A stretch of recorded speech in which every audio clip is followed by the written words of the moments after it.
Hi friends, welcome to miracle makers PSC. ഞാൻ ആര്യ. ഞാൻ മിന്നു. നമ്മുടെ ഒരു പുതിയ യൂട്യൂബ് ചാനലാണ് മിറാക്കിൾ മേക്കേഴ്സ് PSC. അപ്പം നമ്മൾ ഇന്ന് ഓഡിയോ ക്ലാസ് ആണ് ഇടുന്നത്. ഇന്ന് വെറൈറ്റി ആയിട്ട് ഒരു ക്ലാസ് ഇടാമെന്ന് കരുതി.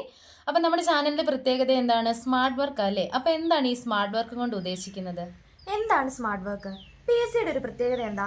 റിപ്പീറ്റേഷൻ ആണ്. അതെ. അപ്പോൾ PSC എപ്പോഴും റിപ്പീറ്റ് അടിച്ച് ചോദിക്കാറുള്ള ക്വസ്റ്റ്യൻസ് കണ്ടെത്തി അത് സോർട്ട് ഔട്ട് ചെയ്ത് നിങ്ങളിലേക്ക് എത്തിക്കുകയാണ് നമ്മൾ ഈ ചാനലിലൂടെ ചെയ്യുന്നത്. ഇന്ന് നമ്മൾ എടുക്കാൻ പോകുന്നത് എന്താണ്? ഇന്ന് നമ്മൾ എടുക്കാൻ പോകുന്നത് മലയാളത്തിലെ ശൈലികളെ കുറിച്ചിട്ടാണ്. നിങ്ങളൊരു PSC ആസ്പിരന്റ് ആണെങ്കിൽ ഉറപ്പായിട്ടും മലയാളത്തിലെ ശൈലികൾ കണ്ടിട്ടുണ്ടായിരിക്കും. അപ്പം നമ്മൾ ക്ലാസ്സിലേക്ക് കിടക്കുന്നതിന് മുമ്പ് ഒരു കാര്യം കൂടെ പറഞ്ഞോട്ടെ. നമ്മുടെ ഈ ചാനൽ കാണുന്നവർ ഇത് ഉപകാരപ്രദമെന്ന് തോന്നുവാണെങ്കിൽ നിങ്ങളുടെ കൂട്ടുകാരിലേക്കും കൂടി ഒന്ന് ഷെയർ ചെയ്ത് കൊടുക്കുക. ഒപ്പം നിങ്ങളുടെ വിലയേറിയ അഭിപ്രായങ്ങൾ ഞങ്ങളെ കമൻറ്റ് വഴി അറിയിക്കുക. നിങ്ങൾക്ക് ക്ലാസ് ഇഷ്ടപ്പെടുന്നുണ്ടെങ്കിൽ നിങ്ങൾ ഉറപ്പായിട്ട് ലൈക്ക് കൂടെ ചെയ്യണം. നിങ്ങളുടെ ലൈക്സിലൂടെയാണ് നിങ്ങൾക്ക് ക്ലാസ് ഇഷ്ടപ്പെടുന്നുണ്ടെന്ന് ഞങ്ങൾ മനസ്സിലാക്കുന്നത്. അപ്പോൾ നമുക്ക് ക്ലാസ്സിലേക്ക് കിടക്കാം. ആദ്യത്തേതാണ് ആലത്തൂർ കാക്ക. ആലത്തൂർ കാക്ക എന്ന് പറഞ്ഞാൽ എന്താണ്? ആശിച്ച് കാലം കഴിക്കുന്നവൻ. അപ്പോൾ ആലത്തൂർ കാക്ക ആശിച്ച് കാലം കഴിക്കുന്നവൻ. ഇനി അടുത്താണ് മൊന്തൻ പഴം. എന്താണ് മൊന്തൻ പഴം? നമ്മളൊക്കെ കേട്ടിട്ട് കാണും അല്ലേ, വീട്ടിൽ ചിലവര് അങ്ങോട്ടും ഇങ്ങോട്ടും വിളിക്കുന്നത് നീ ഒരു മൊന്തൻ പഴമാടാ. എന്താ അതിനർത്ഥം? ഒന്നിനും കൊള്ളാത്തവൻ. അപ്പൊ മൊന്തൻ പഴം എന്ന് പറഞ്ഞാൽ ഒന്നിനും കൊള്ളാത്തവൻ.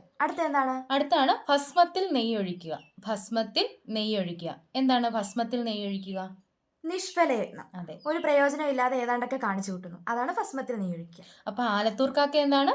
ആശിച്ച് കാലം കഴിക്കുന്നവൻ. മൊന്തൻ പഴം ഒന്നിനും കൊള്ളാത്തവൻ. ഭസ്മത്തിൽ നെയ്യൊഴിക്കുക. നിഷ്ഫലയത്നം. അടുത്താണ് പുളിശ്ശേരി വയ്ക്കുക. പുളിശ്ശേരി വയ്ക്കുക എന്ന് ഉദ്ദേശിച്ച് കറി വെക്കുക എന്നുള്ളതല്ല. അതെ. നശിപ്പിക്കുക. അതെ, ഞാനൊക്കെ പുളിശ്ശേരി വെച്ച് കഴിഞ്ഞാൽ അടുക്കള ഫുള്ള് കുളവാക്കും. അപ്പൊ അത് ഓർത്താ മതി. നശിപ്പിക്കുക. അപ്പൊ പുളിശ്ശേരി കുടിപ്പിക്കുക എന്ന് വെച്ചാലോ? വിഷമിപ്പിക്കുക. അതെ, അടുക്കള കയറി എല്ലാരും നശിപ്പിച്ച് വിഷമിപ്പിക്കുക. രണ്ടും തുള്ളി മാറിപ്പോവരുത്. പുളിശ്ശേരി വയ്ക്കുക എന്ന് പറഞ്ഞാൽ അത് നശിപ്പിക്കുക. പുളിശ്ശേരി കുടിപ്പിക്കുക എന്ന് പറഞ്ഞാൽ അത് വിഷമിപ്പിക്കുക. അടുത്താണ് പകിട 12 വരിക. എന്താണ് പകിട 12 വരിക? നന്മ വരിക. അപ്പൊ ഇനി ആർക്കെങ്കിലും നന്മയൊക്കെ ഉണ്ടായ നമ്മൾ എന്ത് പറയും? പകിട 12 വരിക എന്ന് ഓർത്ത് വെച്ചാൽ നമുക്ക് നന്മ വരിക എന്ന് കിട്ടും.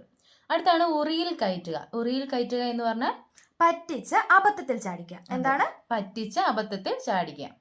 അടുത്താണ് ആറാട്ടുകൊമ്പൻ. ആറാട്ടുകൊമ്പൻ എന്ന് പറഞ്ഞാൽ വലിയ പ്രതാപമുള്ളവൻ. അപ്പൊ നമ്മള് വലിയ ആനനൊക്കെ കാണുമ്പോഴത്തേക്ക് നമ്മൾ പറയാറുണ്ടല്ലോ ഒരു ആറാട്ടുകൊമ്പനാണ്. അതെ, അപ്പൊ ആറാട്ടുകൊമ്പൻ എന്ന് പറഞ്ഞാൽ വലിയ പ്രതാപമുള്ളവൻ. അടുത്താണ് കോവിൽ കാള. കോവിൽ കാള. അപ്പം നമ്മൾ പലരും അനുഭവിച്ചിട്ടുള്ളൊരു വിഷമമായിരിക്കും തൊഴിലില്ലാതെ തിന്നു കുടിച്ച് നടക്കുന്നവനൊക്കെ. നമ്മൾ വീട്ടിലൊക്കെ ചുമ്മാ തമാശക്കാരെല്ലാം കേട്ടിട്ടുണ്ടായിരിക്കും അല്ലേ? കോവിൽ കള എന്ന് പറഞ്ഞപ്പോൾ എന്താണ്? തൊഴിലില്ലാതെ തിന്നു കുടിച്ച് നടക്കുന്നവൻ എന്നാണ് അർത്ഥം. അടുത്താണ് തൊലി ഉരിച്ച ഓന്ത്. തൊലി ഉരിച്ച ഓന്ത് വല്ലാത്ത സ്ഥിതിയിൽപ്പെട്ടവൻ എന്നാണ് അർത്ഥം. അടുത്താണ് നാരകത്തിൽ കയറ്റുക. പുകഴ്ത്തി അപകടത്തിലാക്കുക. നമ്മുടെ കൂട്ടുകാരൊക്കെ ചിലപ്പോൾ നമ്മളെ പുകഴ്ത്തി അപകടത്തിലൊക്കെ കൊണ്ട് ചാടിക്കൂല. അപ്പൊ നമ്മളെ നാരകത്തിൽ കയറ്റുക എന്ന് പറഞ്ഞാൽ പുകഴ്ത്തി അപകടത്തിലാക്കുക. അപ്പൊ പകിട 12 വരിക എന്നായിരുന്നു? പകിട 12 വരിക എന്ന് പറഞ്ഞാൽ നന്മ വരിക എന്നാണ് ഉദ്ദേശിക്കുന്നത്. ആലത്തൂർ കാക്ക. ആലത്തൂർ കാക്ക എന്ന് പറഞ്ഞാൽ ആശിച്ച് കാലം കഴിക്കുന്നവൻ എന്നാണ് അർത്ഥം. മൊന്തമ്പഴം ഒന്നിനും കൊള്ളാത്തവൻ. ഭസ്മത്തിൽ നെയ്യൊഴിക്കുക. നിഷ്ഫല യത്നം. അപ്പൊ നിങ്ങളും കൂടെ ഒന്ന് ആലോചിച്ച് നോക്കണം കേട്ടോ. പുളിശ്ശേരി വെക്കുക. നശിപ്പിക്കുക. പുളിശ്ശേരി കുടിപ്പിക്കുക. വിഷമിപ്പിക്കുക. പകിട 12 വരിക.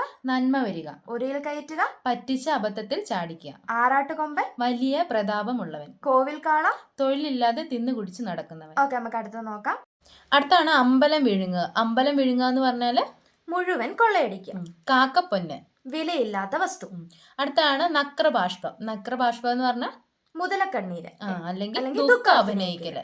ഇല്ലത്തെ പൂച്ച. ഇല്ലത്തെ പൂച്ച എവിടെയും പ്രവേശനമുള്ളവൻ. അപ്പൊ അമ്പലം വിഴുങ്ങുക, മുഴുവൻ കൊള്ളയടിക്കുക. കാക്കപ്പൊന്ന് വിലയില്ലാത്ത വസ്തു. ഇല്ലത്തെ പൂച്ച എവിടെയും പ്രവേശനമുള്ളവൻ. നക്രബാഷ്പം മുതലക്കണ്ണീര് അല്ലെങ്കിൽ ദുഃഖം അഭിനയിക്കല്. അടുത്താണ് ചത്ത കുഞ്ഞിന്റെ ജാതകം നോക്കുക. ചത്ത കുഞ്ഞിന്റെ ജാതകം നോക്കുക. അപ്പൊ അത് നമ്മൾ ഒരുപാട് കേട്ടിട്ടുള്ള ഒരു ശൈലിയാണ് അല്ലേ? അപ്പൊ നഷ്ടപ്പെട്ടതിന്റെ ഗുണദോഷം ചിന്തിക്കുക എന്നാണ് ചത്ത കുഞ്ഞിന്റെ ജാതകം നോക്കുക എന്നുകൊണ്ട് അർത്ഥമാക്കുന്നത്. അടുത്താണ് അകത്ത് കത്തിയും പുറത്ത് പത്തിയും. അകത്ത് കത്തിയും പുറത്ത് പത്തിയും. കേൾക്കുമ്പോൾ തന്നെ ഏകദേശം മനസ്സിലാവും. അതെ, വിരോധം മറച്ചു വെച്ചിട്ട് സ്നേഹം കാണിക്കുന്നതിനെയാണ് അകത്ത് കത്തിയും പുറത്ത് പത്തിയും എന്ന് പറയുന്നത്. അടുത്താണ് അങ്കുലി പരിമിതം. അങ്കുലി പരിമിതം, വിരലിൽ എണ്ണാവുന്നത്. അതെ. അടുത്താണ് അജഗജാന്തരം. അജഗജാന്തരം.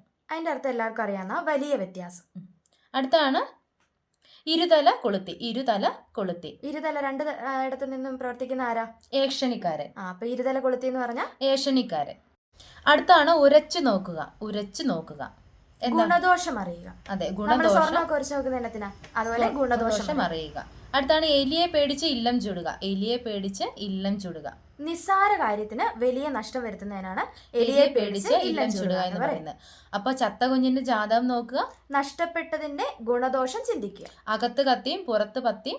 വിരോധം മറച്ചു വെച്ച് സ്നേഹത്തോടെയുള്ള പെരുമാറ്റം. അങ്കുലി പരിമിതം. വിരലിൽ എണ്ണാവുന്നത്. അജഗജാന്തരം. വലിയ വ്യത്യാസം. ഇരുതല കൊളുത്തി. ഏഷണിക്കാരൻ. ഉരച്ചു നോക്കുക. ഗുണദോഷം അറിയുക. എലിയെ പേടിച്ച് ഇല്ലം ചുടുക. നിസ്സാര കാര്യത്തിന് വലിയ നഷ്ടം വരുത്തി വെക്കും. അപ്പൊ ഇത്രയാണ് നമ്മുടെ മലയാള ശൈലികൾ എന്ന് പറയുന്നത്. നിങ്ങൾ റിപ്പീറ്റ് അടിച്ച് ഒരു 2 തവണ കേട്ട് നോക്കുക, നിങ്ങൾക്ക് എന്നാണേലും മറന്നു പോകത്തില്ല. അതെ, നിങ്ങൾക്ക് കിട്ടാത്തത് നിങ്ങൾ എഴുതി വെച്ചിരുന്ന് തന്നെ പഠിക്കുക. അപ്പൊ ഞങ്ങൾ മറ്റൊരു വീഡിയോ ആയിട്ട് വീണ്ടും കാണുന്നതാവും. അതിനു മുമ്പ് നമ്മുടെ ചാനൽ ഇഷ്ടപ്പെടുന്നുണ്ടെങ്കിൽ കൂട്ടുകാരിലേക്കും കൂടെ ഒന്ന് ഷെയർ ചെയ്യുക. ഒപ്പം നിങ്ങളുടെ വിലയേറിയ കമന്റ്സ് ഞങ്ങളെ അറിയിക്കുക. നിങ്ങൾക്ക് എന്തെങ്കിലും അഭിപ്രായം ഉണ്ടെങ്കിൽ കമന്റ് ആയിട്ടൂടെ രേഖപ്പെടുത്തണം കേട്ടോ. കാരണം നിങ്ങൾക്ക് എന്തെങ്കിലും മാറ്റങ്ങളൊക്കെ വരുത്തണമെങ്കിൽ നമുക്ക് കമന്റ് ആയിട്ട് പറഞ്ഞാലേ അറിയുള്ളൂ. അതെ. അപ്പൊ മറ്റൊരു വീഡിയോ ആയിട്ട് വീണ്ടും കാണുന്നതാണ്. Thank you.